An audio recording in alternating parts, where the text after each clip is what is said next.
আসসালামু আলাইকুম রহমতুল্লাহ। সম্মানিত দর্শক, কারো নামের ওপর সূরাতুল ইখলাস 11 বার পড়লে কি হয়, কি লাভ হয়? হ্যাঁ, 11 বার পাঠ করলে কি হয়, কি লাভ হয়, এই বিষয়ে বিস্তারিতভাবে আলোচনা করব এবং আপনাদেরকে সহজভাবে বুঝিয়ে দেওয়ার চেষ্টা করব ইনশাল্লাহ।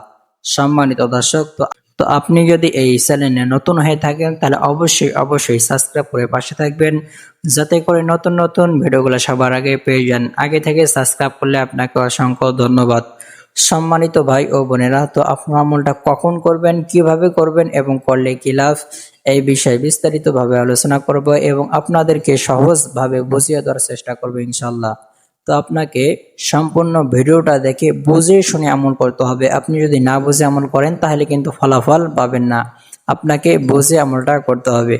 সব থেকে বড় কথা হলো আপনার নিয়তটা ঠিক করে নেবেন, আপনার নিয়তটা সহি করে নেবেন। আল্লাহ রাসূল বলেন, ইন্নামাল আমালু বিন্নিয়াত, সমস্ত কাজ তোমার নিয়তের উপর নির্ভর করে।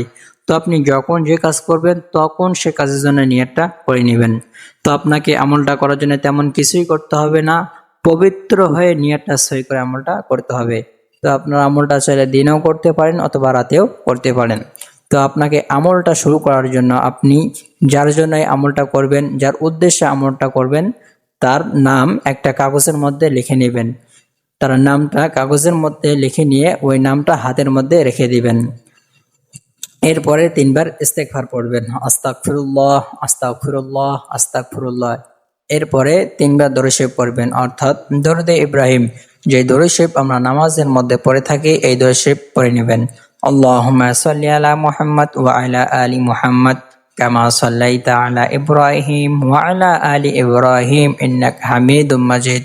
আল্লাহুম্মা বারিক আলা মুহাম্মদ ওয়া আলা আলি মুহাম্মদ কামা বারাকতা আলা ইব্রাহিম ওয়া আলা আলি ইব্রাহিম ইন্নাকা হামিদুম মাজিদ। আল্লাহুম্মা বারিক আলা মুহাম্মদ ওয়া আলা আলি মুহাম্মদ কামা বারাকতা আলা ইব্রাহিম ওয়া আলা আলি ইব্রাহিম ইন্নাকা হামিদুম মাজিদ। এভাবে আপনারা সহিশুদ্ধভাবে 3 বার এই দরুদ শরীফ পড়ে নেবেন। তো আপনি যদি এই দরুদ শরীফ পড়তে না পারেন তাহলে বলবেন সাল্লাল্লাহু আলাইহি ওয়াসাল্লাম সাল্লাল্লাহু আলাইহি ওয়াসাল্লাম সাল্লাল্লাহু আলাইহি ওয়াসাল্লাম। এরপরে আউযু বিল্লাহি এবং বিসমিল্লাহর সহিত সূরাতুল ইখলাস 11 বার পড়ে নেবেন। একবার করে পড়বেন, ওই নামের উপর ফু দিবেন। এভাবে 11 বার পড়বেন, 11 বার ওই নামের উপর ফু দিবেন। আউযু বিল্লাহি মিনাশ শাইতানির রাজিম, বিসমিল্লাহির রহমানির রহিম।